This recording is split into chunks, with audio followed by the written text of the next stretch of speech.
PSG versus Bayern. It is the battle of the unbeaten teams in Champions League. And before we get into the actual matchup, Nico, I have to ask you, are these the two best teams in the world at the moment? Yeah, I think they are, and Boca Juniors.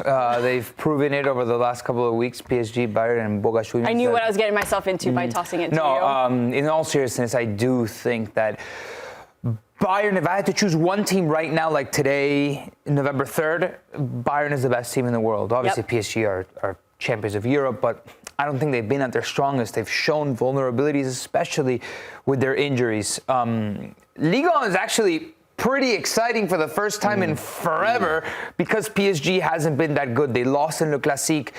They drew a couple of games here and there, I believe. So barely got a draw against Nice over the weekend. Right. So right now, Bayern for me, but they're facing their toughest test of the season. Yeah. Your face kind of looked questioning he started laughing when he said that they were the two best teams. No, I understand the point. I think Arsenal have to be in that bracket as well. 100%. Yeah. I think because we have this thing where we talk about, it's the teams we like to watch. I'd love to watch Bayern Munich. I'd love to watch PSG. Arsenal are methodical. People keep calling them boring, but they know what they're good at and they stick to it and they get it done. Whoa. Which people call them boring? Everyone calls them boring. Everyone who's not an Arsenal fan, i.e. you.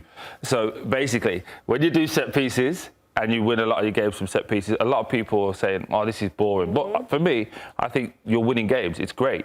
I think no one would want to play Arsenal. Defensively, they're so solid. They're really good in midfield. And in the forward line, I don't think they've hit their full stride yet. And it feels really weird, me saying good things about Arsenal, by the way. It's not kind of in my nature. But I think you have to put them in that bracket as it currently stands. That's the top three. That's the top three. Yeah, no, I think it's fair. You've got to put them in the conversation. Also, listening to what you were saying, Nico, PSG are not where they were, where we saw them in the Champions League final last season. But I kind of feel that was an almost impossible standard to maintain. Right. I've never seen anything like it. Of all the football games I've seen in decades, I've never seen a performance like that in such a big occasion against a more than half-decent opposition. What they produced that night, it was like it was a watershed moment. It was a landmark in soccer. It was where football was going to. Please, I know we're in America. Please don't call it soccer ever again. But we are moving forward. Troy, unlike you, I'm bilingual. Okay? Oh, you adjusted. I've got English and American. Okay, I'm sorry. Okay? I'm sorry. I've also got Australian, Canadian, a little bit of Scottish, but I struggle sometimes. I can switch. I do think the Club World Cup obviously plays a big factor into this as well. So I just took three of the teams that got towards the semi-final. So Real Madrid, 11 injuries since then. Chelsea, 16 injuries since then. PSG, 9 injuries since then. So I think there's an element of we haven't seen PSG click because injuries, but also it was a really, really long season. And I still believe that team, when fully fit, fully focused, is the new blueprint of how football will be played. Does that get behind the edge in this game? I think it does, especially because PSG aren't 100%. Think of this portion of the season as PSG's preseason. Because they did not have a preseason to go into. They went straight into the Super Cup from vacation. Do you remember last season, Nico? It took them Champions a while League. to get started. I think they lost to Arsenal. They lost, in the early rounds. I know they knocked them out later on.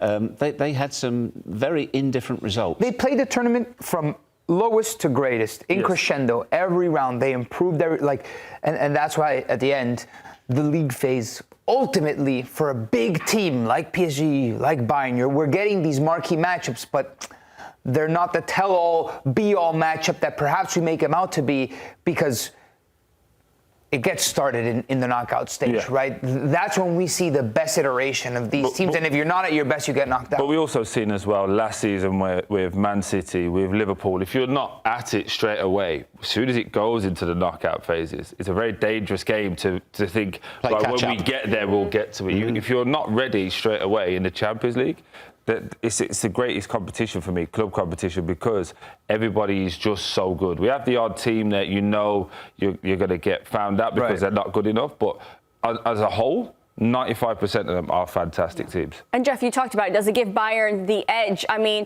whereas PSG is struggling, Doué is out, Dembele is a doubt. I think he trained today.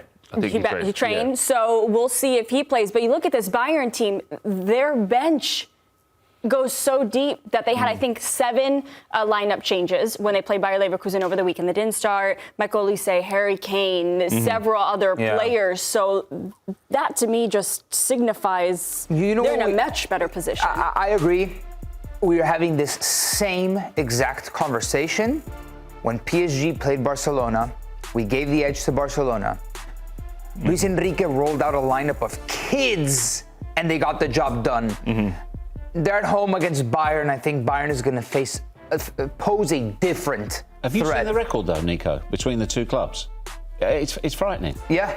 Bayern Munich have absolutely smashed Obliterated. them. I think 4 wins, none conceded. Their record against PSG is absolutely phenomenal. And unfortunately as well, for PSG, I know we always see, I can't just talk about Harry Kane, but he's on such a streak right now. He's potentially going to score, he's got the chance, 5 Champions League games in a row. Only 2 other Bayern players have done that in the club's history. So, Wow. He's frighteningly good at this moment in time, Harry Kane, and the way that team is moulding. I would make the argument that the German league is not as strong as it was 2 seasons ago. So while it is great and they still have to beat the teams that are in front of them, I just don't think the standard is as high as it once was. Yeah, I agree. why do you say that? I'm interested. A lot of teams, like Leverkusen, are not the team that they're in. They're in a rebuild. Dortmund are not where they once was. They're in a rebuild. I just think while other teams have sold players, lost managers, and are rebuilding, Bayern have been consistent and they've been really good in the transfer market. Then you got to go out and win those games in style. I agree. They are winning those, but I'm just saying the standard isn't there. They go out. They haven't trailed. They score first in every single game, right? They are. Like people are talking about in Germany if they can win the Bundesliga, winning every single game, not go undefeated, win every single game. They are that much stronger than their opposition. And yes, there are reasons for that. That's why I'm so curious to see how this is going to play out from a control perspective. Bayern have shown that they're actually pretty good when they don't have the ball, and PSG wants to keep the It'll be all ball. possession for PSG. I would imagine how much of that Bayern's going to want to take away, especially with their physicality. They look like a stronger side. And we mentioned the youth on PSG's perspective, but Bayern also has a couple of kids that have just blown us away with this Leonard Karl kid who's like 17 and Bischoff, who's actually not been that bad. They brought him over from Hoffenheim. So interested to see how that plays out. It's 2 great teams. It's a really, really good matchup. But I would imagine we're going to see this further down the line as well, a semi-final, quarter-final, depending on how the bracket breaks. But I just think for right now, we're just going to be in a position where it's going to be the first time we see Bayern Munich really, really tested. Do you feel like a big thing for Bayern will be getting the first goal between the 2 teams? They've only trailed, I think, 5 minutes this season In for the entirety. Wow, that's the crazy. entirety. Yeah, I think the first goal definitely set the tone. Yeah. I would be interested to see how Bayern reacts to conceding the first goal in Champions League, which is ultimately how your success is going to be measured this season, along with winning the Bundesliga.